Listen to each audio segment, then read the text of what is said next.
오늘 읽은 이 말씀은 부활절 오후에 있었던 일입니다.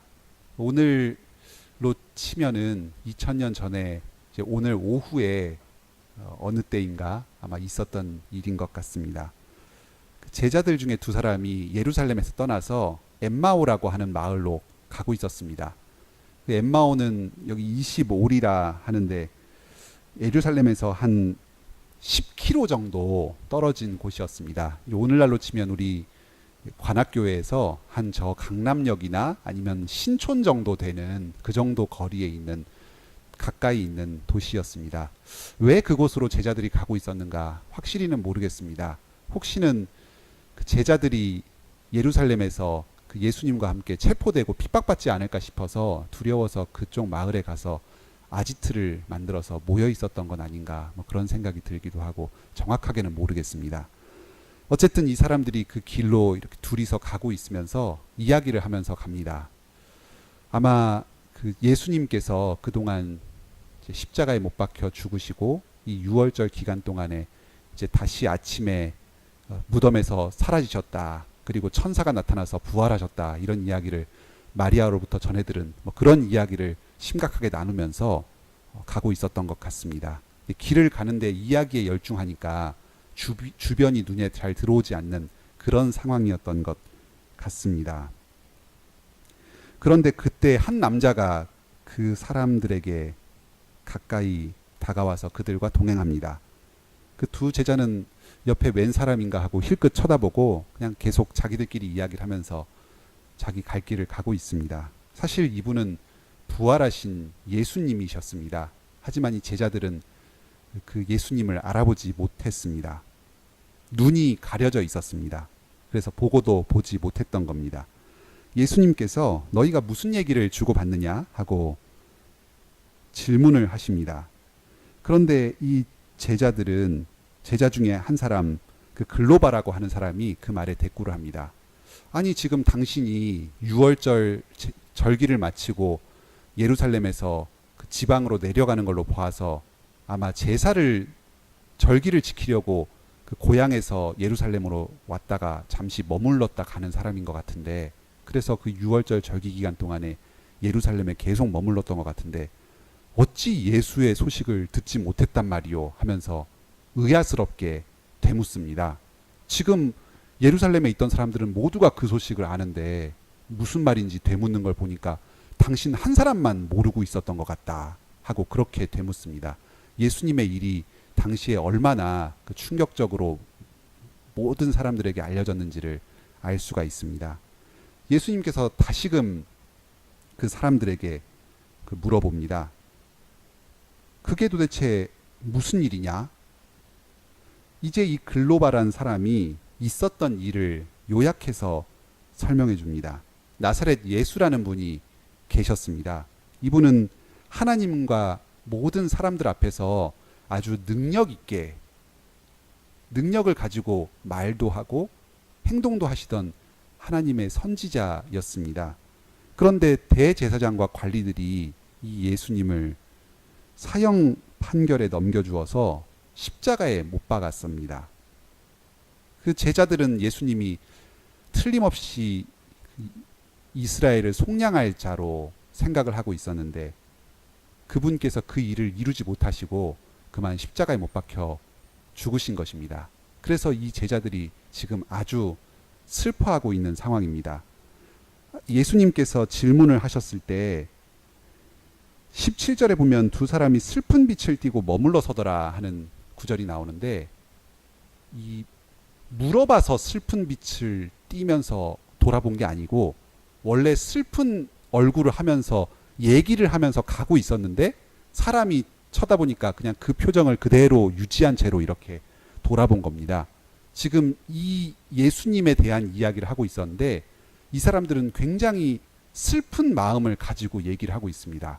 속량할 자로 알고 있었는데 하나님의 참으로 선지자였는데 이분이 아깝게 죽게 되었구나. 이제 우리 이스라엘의 소망, 제자들의 소망은 사라졌구나. 이렇게 얘기를 하는 겁니다. 이 속량이다 하는 말은 주로 빚을 져서 사람이나 물건이 다른 사람의 소유로 넘어갔을 때에 그 값을 대신 치러주고 그 사람이나 노예된 그 사람이나 아니면 재산을 다시 되찾아오는 것을 이야기하는 말입니다. 구약 선지서에서도 바벨론 포로로 끌려갔던 이스라엘 백성들이 다시 땅으로 회복되는 걸 보고 이스라엘의 속량이다, 이스라엘의 구속이다, 이렇게 이야기를 했었습니다. 아마 제자들은 이 속량하실 분이다 이야기를 한 것은 지금 로마의 식민지 치하에 있었던 그 이스라엘 민족들을 해방시키고 다시 땅도 되찾아주고 자유도 되찾아주는 그런 지도자로 예수님을 생각했던 것 같습니다. 그런데 예수님께서 이 일을 다 이루지 못하시고 아깝게 십자가에 돌아가셨으니 참으로 슬프다, 안타깝다, 이런 심정이었던 것 같습니다. 또 놀라운 소식을 하나 듣게 되었습니다. 예수님께서 십자가에 이렇게 죽으신 것도 제자들로서 놀라운데 마리아가 또 그 몇몇 여인들이 사흘째 되는 날 아침에 무덤에 찾아갔다가 무덤 문이 열려 있고 그 무덤이 비어 있고 시체가 사라져 버린 것을 목격했습니다. 그리고 천사가 나타나서 예수님께서 부활하셨다 하는 소식을 전한 것을 목격했습니다. 그래서 다른 제자들에게 그 소식을 알려주었고 지금 이 엠마오로 가는 두 제자도 그 소식을 전해 들었습니다. 예수님의 시체가 없어졌다. 또 천사가 나타나서 부활하셨다는 소식을 전해 주었다. 이런 것들이 이 제자들의 마음에 아주 놀라움을 가져다 줬습니다. 하지만 이 제자들은 그 사실을 믿지는 않았던 것 같습니다. 슬픈 낯빛을 하고 있었던 것에서 이 심정을 알 수 있습니다. 믿었으면 너무 기뻐했을 텐데 계속 슬퍼했던 것으로 보았을 때 아마 시체가 도둑 맞았다, 뭔가 불행한 일들이 우리 공동체에 닥쳐오고 있다, 그런 생각을 했던 것 같습니다. 천사와 마리아가 부활의 복음을 전해주었는데도 그 복음을 듣고도 믿지 못하고 있었습니다. 이 제자들은 나름대로 충성스러운 주님의 제자들이었습니다. 많은 제자들이 예수님이 체포되고 또 십자가에 못 박혀 돌아가셨을 때 뿔뿔이 흩어졌습니다. 그런데 이 제자들은 계속해서 그 말씀을 소식을 전해 들으면서 또 근심하면서 다른 제자들에게 가고 있던 중이었습니다. 상당히 열정적인 그 열심히 있는 그런 제자들이었던 것 같습니다. 그런데 이런 제자들조차 자기 마음 가운데 이스라엘을 속량하실 예수님은 정치적으로 해방하실 분이시다, 또 그리고 십자가에 죽으시고 부활하시는 이런 일은 도대체 있을 수가 없다, 그런 마음을 가지고 있었습니다. 예수님께서 오랜 사역의 기간 동안 제자들에게 계속해서 본인이 죄를 사하기 위해서 오셨다 하는 것을 여러 가지로 가르쳐 주셨고 또 죽었다가 사흘 만에 다시 부활하신다 하는 것도 여러 가지로 가르쳐 주셨습니다. 그런데 이 제자들은 열심히 있는 제자들이었지만 예수님의 그 가르침을 다 들은 제자들이었지만 자기 머릿속에 생각해 놓은 그 예수님의 모습을 그대로 간직하고 거기와 배치되는 예수님의 가르침은 도무지 듣지 않았던 겁니다. 고정이 되어 있었습니다. 자기가 생각하는 예수님의 모습이. 하지만 예수님께서는 그 제자들의 생각을 훨씬 뛰어넘는 분이었습니다. 우리가 예수님에 대해서 알고 믿을 때에는 그분이 어떤 분이신가, 그리고 어떤 일을 행하셨는가 하는 것을 잘 알고서 바로 예수님께서 가르치신 바로 그 예수님의 참 모습을 알고 믿어야 합니다. 디도서 2장 14절을 한번 같이 읽어보겠습니다.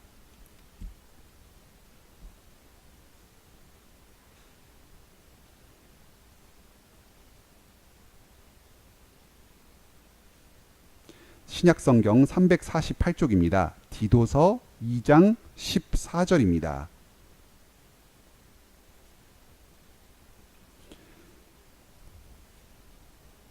한 목소리로 읽겠습니다. 시작. 그가 우리를 대신하여 자신을 주심은 모든 불법에서 우리를 속량하시고 우리를 깨끗하게 하사 선한 일을 열심히 하는 자기 백성이 되게 하려 하심이라. 그렇습니다. 예수님께서는 참으로 이스라엘을 속량하실 자로 오셨습니다. 하지만 그 속량은 이 제자들이 기대했던 정치적인 어떤 물질적인 속량, 이런 것과는 거리가 있었습니다. 죄로부터, 모든 불법에서 우리를 속량하시기 위해 오셨습니다. 예수님께서는 십자가에 못 박혀 죽으심으로 이 본인이 불법에서 속량하시려고 오신 이 일을 다 이루셨습니다. 하지만 이 제자들은 자기가 가지고 있었던 그 속량의 그림, 그 속량의 의미, 그것만 마음에 간직하고 예수님이 죽으셨다는 사실을 너무나도 슬퍼했습니다. 예수님께서 그 죽음으로 속량의 참된 일을 이루셨지만 이 제자들은 하나님이, 예수님이 능력이 없고 자기의 말씀을 지키지 않으시는 분으로 오해하고 슬퍼하고 있었던 것입니다. 예수님은 죽으심으로써 구속하신 일을, 속량하신 일을 다 행하셨습니다. 아주 능력 있게 행하셨습니다. 자기 몸으로 우리 죄값을 치르시고 우리를 죄의 권세로부터 해방시켜 주셨습니다. 이제 예수님께서 이런 깨닫지 못하는 제자들에게 행하셨는데 그 행하신 일이 참 재밌습니다. 내가 바로 그 예수 아니냐 하면서 내 얼굴을 한번 잘 봐라. 지금은 내가 변화된 몸을 입고 있지만 옛날에 그 모습 좀 남아있지 않느냐? 그리고 내 손을 봐라. 여기 못자국 있지 않느냐? 옆구리도 좀 만져보고 이 발의 못자국도 좀 봐라. 또 우리가 예전에 오랜 기간 함께 하면서 있었던 그 추억들, 그 우리들만 알고 있었던 그 기억 있지 않느냐? 이런 얘기를 하면 나인 줄 모르겠느냐? 하면서 어떤 인간적인 경험을 가지고 자기가 예수라는 사실을 나타내려고 하지 않았습니다. 구약 성경을 펴십니다. 그리고 모세와 선지자들이 쓴 글을 하나하나 가르쳐 주십니다. 모세와 선지자다 이러면 구약 모든 성경을 다 가리키는 말로 쓰는 말입니다. 이 창세기부터 신명기까지가 모세가 쓴 책이고 이제 나머지 여호수아부터 그 뒤에 말라기까지 모든 책을 선지자가 썼다 하고 통칭해서 이야기를 합니다. 그러니까 모든 구약 성경을 이렇게 펴서 말씀을 하나하나 가르쳐 주시는 것입니다. 구약에서 백성들의 죄를 구원할 자로 예수님이 오신다. 속량이 너희가 아는 그 속량이 아니다. 죄에서 구속하시는 것이다. 그리고 또 그리스도께서 고난받을 자로 오신다. 이런 것들을 하나하나 구약에서 이미 예언돼 있던 걸 가르쳐 주십니다. 하나님에 대해서 바른 지식을 갖는 게 참 중요합니다. 하나님에 대해서 사람들이 오해를 하고 있고 또 성경을 배우고 믿음을 가지고 있다는 우리들도 얼마간 오해를 하고 있습니다. 성경이 가르치는 하나님에 대해서 다 알지 못합니다. 이런 오해를 풀어주는 것이 참 우리가 해야 될 중요한 일인데요. 하지만 이게 사람의 말이나 어떤 생각으로 바뀌는 것이 아닙니다. 성경을 배워야 됩니다. 성경의 내용을 하나하나 가르쳐서 성경에서 말씀하시고 있는 그 하나님과 그리스도에 대해서 계속해서 배워나가야 됩니다. 오늘날 교회가, 목사와 성도들이 이 사실을 잘 알아야 하겠습니다. 이제 예수님께서 그렇게 하나하나 가르쳐 주시니까 가르쳐 주면서 이제 길을 계속 걸어갑니다. 그래서 이제 엠마오로 거의 도착을 했는데 예수님께서는 엠마오 마을로 들어가지 않으시고 더 넘어서 지나가려고 하셨습니다. 그러니까 이 제자 두 사람이 그 사람을 붙잡습니다. 아직 누군지 모르는 그 예수님을 붙잡아서 함께 가자고 끌고 갑니다. 아마 예수님께서 가르쳐 주신 그 말씀이 이 사람들에게 참 위로가 되었고 깨닫는 것이 많았던 것 같습니다. 아, 우리가 뭔가 잘못 생각하고 있었구나. 죄로부터 속량하시기 위해서 반드시 죽으셔야겠구나. 그리고 고난받으신 분이 영광을 받으셔야겠구나 하는 것을 깨닫고 소망을 다시 갖게 되었을 것 같습니다. 그래서 예수님과 함께 마을로 들어갑시다 하고 붙잡습니다. 그러니까 예수님께서 그 제자들과 함께 마을에 들어가서 머무시는데 이때 음식을 같이 드시면서 축사하시고 떡을 떼어서 그 제자들에게 주십니다. 어떤 사람은 이 장면을 보고 성찬식을 연상을 하기도 합니다. 그래서 말씀으로도 자신을 가르쳐 주시고 또 성찬으로도 자신의 부활을 가르쳐 주신다 하는데 이걸 직접적으로 성찬이라고 연결을 시키기는 조금 어려운 점이 있습니다. 그 복음서에서 예수님께서 축사하시고 떡을 떼시는 것이 성찬의 일도 있지만 또 오병이어의 기적을 일으킬 때 축사하시고 떡을 떼어서 제자들을 배불리 먹이시는 일이 있었습니다. 그래서 이 내용은 성찬의 의미도 담겨 있겠지만 1차적으로는 그 오병이어와 같은 일을 다시금 행하신 것으로 생각해 볼 수 있습니다. 떡을 새로 만드신 것은 아니지만 떡을 축사해서 하나님께 감사 기도를 드리시고 떼어주는 것을 통해서 아마 그러한 일을 할 때 이 제자들이 오병이어의 기적을 떠올리지는 않았는가 싶은 생각이 듭니다. 이렇게 예수님께서는 단지 말씀을 통해서 자신의 가르침을 전해주실 뿐만 아니라 실제 그 말씀을 들으러 모여왔던 백성들에게 떡과 생선을 만들어가지고 배불리 먹이셨던 것처럼 이 제자들의 현실적인 필요도 이렇게 채워주시는 분입니다. 밥도 배불리 먹이시는 것을 신경 쓰시고 돌보시는 분이십니다. 이 제자들이 하나님의 말씀을 열심히 배울 때 또 우리가 하나님의 말씀을 배워서 그리스도를 점점 알아갈 때에 그로 인해서 생활상의 필요가 같이 해결되는 것을 경험할 수가 있습니다. 예수님께서는 단지 자신이 우리의 죄를 속량하실 분으로 오셨을 뿐만 아니라 실제로 하나님께 감사 기도를 드리시면서 우리에게 물질적으로도 함께 공급해 주시는 그런 구원자이십니다.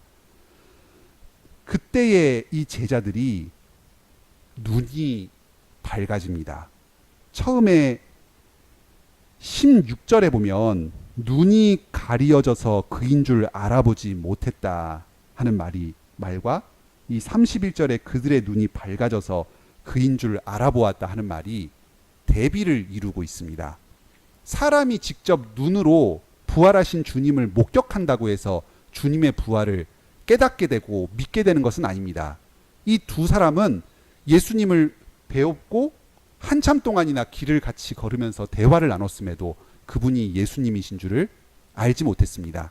하지만 예수님께서 구약의 성경을 통해서 자신에 대해서 말씀을 가르쳐 주시고 또 예전에 행했던 오병이어의 기적을 직접 다시 한번 재현해 보여주시면서 그들에게 빵을 공급해 주셨을 때에 그들이 그것을 받아들고 예수님을 알아보았습니다.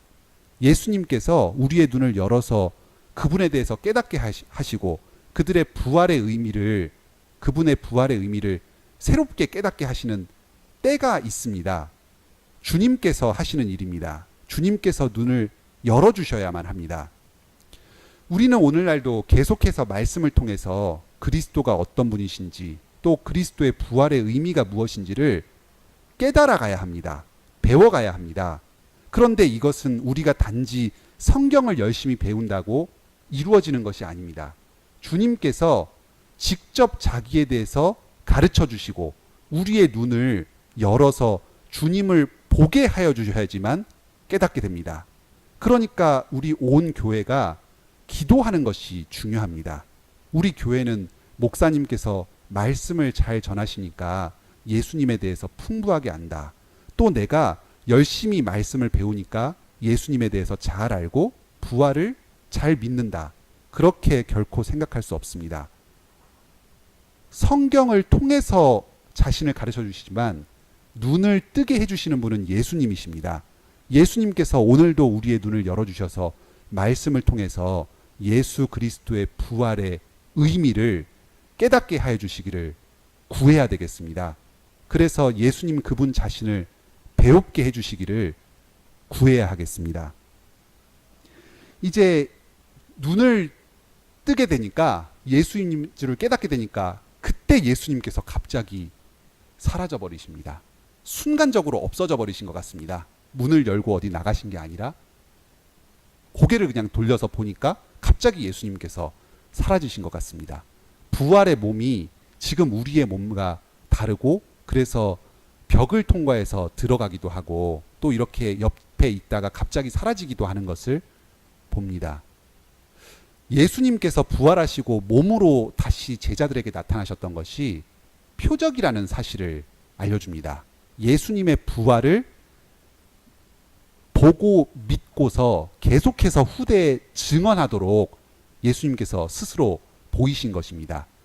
오늘날 우리가 예수님을 직접 눈으로 보지 못하니까 믿지 못한다. 참 아쉽다. 직접 눈으로 예수님을 뵙고 기적을 목격한다면 예수님을 더 잘 믿을 텐데, 그런 생각을 할 이유가 없습니다. 예수님께서 제자들에게 직접 몸을 보여주셔서 자기의 부활을 보이시고 제자들이 깨닫게 된 순간 다시 사라지신 것이, 이 예수님의 부활 몸으로 나타나신 것이 표적이라는 사실을 가르쳐 주십니다. 우리의 믿음을 위해서 나타나셨던 것입니다. 우리 또한 오늘날도 제자들이 목격한 이 계시의 말씀을 통해서 예수님의 부활을 알고 믿게 됩니다. 꼭 눈으로 봐야지만 믿는 것은 아닙니다. 제자들이 서로 얘기를 합니다. 야, 놀라운 일이었다. 예수님께서 나타났다가 과연 부활하셨다. 이것이 참 얼마나 큰일 아닌가. 여기 이 32절이 중요합니다. 길에서 우리에게 말씀하실 때에, 또 우리에게 성경을 열어주실 때에, 여기 풀어주신다 하는 말이 눈이 밝았다 하는 말하고 같은 말입니다. 눈을 밝히시는 것, 눈을 열어주시는 것과 또 성경을 열어주시는 것이 같은 것입니다. 예수님께서 우리에게 말씀하시면서 성경을 열어주실 때 우리는 부활하신 예수 그리스도를 보게 됩니다. 그리고 깨닫고 믿게 됩니다. 그때 함께 동반되는 일이 있습니다. 우리 속에서 마음이 뜨겁지 아니하더냐, 마음이 불타오르는 것이 있습니다. 오늘날 어떤 사람들은 어떤 은사를 추구하고 또 무분별하게 그 사람의 생각으로 예배를 드리고 하는 일이 문제다 하면서 말씀을 열심히 배워야 된다, 성경 말씀을 잘 배우는 게 중요하다 하고 성경을 열심히 연구합니다. 성경을 열심히 가르치고 배우는 일에 힘씁니다. 그런데 이것이 자칫 잘못하다 보면 지적인 것만 강조하는 쪽으로 잘못 흐를 수가 있습니다. 그런데 하나님께서 말씀을 통해서 그리스도가 어떤 분이신지를 바로 가르쳐 주시고 우리의 눈을 열어서 그리스도를 보게 하실 때에는 마음을 뜨겁게 하는 일이 같이 오게 됩니다. 이 제자들은 앞에서 예수님의 부활을 알지 못했고 믿지 못해서 마음이 슬펐습니다. 오늘날 우리들도 성경은 많이 아는 것 같고 또 특히 오늘 부활 주일인데 우리의 마음 가운데 근심하는 일이 있고, 물론 부활은 하셨다고는 하지만 그게 머리로는 무슨 일인지 알겠다 싶지만 마음속으로 뜨거워지는 게 별로 없다면, 어쩌면 우리는 성경은 읽고는 있되 예수님께서 우리 눈을 열어주시는 것이 없는지도 모르겠습니다. 그래서 성경을 깨닫게 해주시고 예수님을 직접 보여주시는 것이 우리에게 없는지도 모르겠습니다. 우리의 눈을 열어주셔서 예수 그리스도의 부활의 의미를 풍성하게 깨닫게 해주시고, 그래서 우리 마음 가운데 그 부활의 기쁨이 풍성하고 또 마음의 뜨거움이 하나님을 향한 그 사랑과 열정이 충만해지기를 함께 기도해야 하겠습니다. 그리고 이 제자들은 일어나서 예루살렘으로 돌아갑니다. 이제 예루살렘에서 제자들이 모여 있었던 것 같습니다. 그래서 그 제자들이 서로 주님께서 살아나시고 시몬에게 그 살아나신 증거를 보이셨다 하는 이야기를 듣고 다시 이 예수님에 대해서 전합니다. 이렇게 예수님을 말씀을 통해서 배우고 깨달은 사람은 자기가 깨달은 그 예수님을 다른 사람들에게 증거하는 일을 합니다. 말씀을 통해서 배운 바를 함께 나누고, 그래서 다른 사람들에게도 예수님을 깨닫고 믿음을 갖게 되는 일을 돕게 됩니다. 오늘 말씀을 통해서 몇 가지 생각할 점들이 있습니다. 부활하신 예수님께서 엠마오로 가는 길에 이 두 제자들을 깨닫게 하여 주셔서 구약 성경을 통해서 예수님을 알게 하시고 믿게 하시고 또 부활을 보게 하셨습니다. 이 예수님께서 오늘날도 동일하게 하나님 보좌 우편에서 계시면서 성령님을 우리 교회에 내려주셔서 우리에게 계속해서 말씀을 가르쳐주고 계십니다.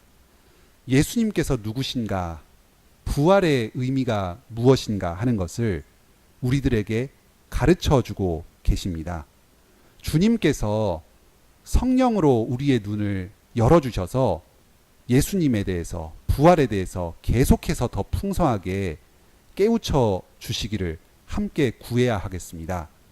사람의 힘으로 성경의 내용을 알고 그 지식을 정리를 할 수는 있겠지만 그것으로 예수님이 누구신지를 다 알 수는 없습니다. 우리의 눈을 열어주셔야 합니다. 이 일이 우리 교회에, 우리 각 성도들에게 풍성하게 있기를 함께 구합시다. 이것은 사람의 말로 이루어지는 것이 아닙니다. 말씀을 통해서 우리의 눈을 열어주셨습니다. 우리가 이 일을 할 때에 모든 성경을 가르쳐야 합니다.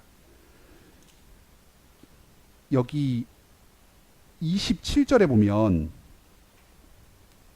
모세와 모든 선지자의 글로 되어 있는데, 이제 이 모든이라는 말이 모세와 선지자를 함께 다 수식을 하는 말입니다. 그래서 이제 모든 구약의 성경 말씀으로 이런 뜻입니다. 구약의 모든 말씀들이 예수님을 증거합니다. 이제 그 중에서 이게 모든 성경이 전부 다 예수님을 직접 증거한다, 이렇게 얘기를 하긴 좀 어렵겠지만 좀 간접적으로 예수님에 대해서 더 풍부하게 이해할 수 있도록 도와서 궁극적으로는 전부 예수님을 더 풍성하게 깨닫도록 합니다. 모든 모세와 선지자가 그러하다 하는 말이 참 의미가 있습니다. 우리가 예수님에 대해서 그리고 부활의 의미에 대해서 풍성하게 잘 깨닫기 위해서는 모든 성경을 잘 알아야 하겠습니다. 구약에 있는 모든 성경 말씀, 신약에 있는 모든 말씀을 배우는 데 힘써야 하겠다 하는 것을 깨닫게 됩니다. 사람이 예수님에 대해서, 하나님에 대해서 잘못된 지식을 가질 수 있습니다. 이것을 깨닫게 해주는 것도 성경을 가르침으로서만 이루어지는 일이 되겠습니다. 교회 안에서 어떤 성도의 부족이나 잘못, 그런 것이 궁극적으로는 아마 예수님에 대한 지식이 부족하거나 잘못해서 그런 것일 텐데, 이 일을 위해서 예수님께서 제자들을 가르치셨듯이 그렇게 성경 말씀을 가르치면서 그 사람의 눈을 성령님께서 열어주시기를 구해야 하겠습니다. 예수님께서는 말씀을 우리에게 가르치실 뿐만 아니라 우리의 생활의 필요도 함께 해결해 주시면서 그 말씀을 가르쳐 주십니다.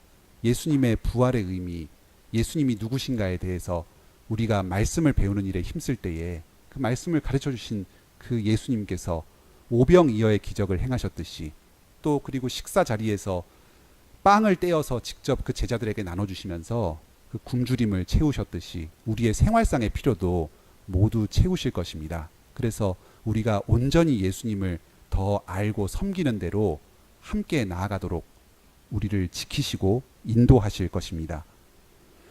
주님께서 성경을 가르쳐 주실 때는 우리의 마음을 또한 뜨겁게 하십니다.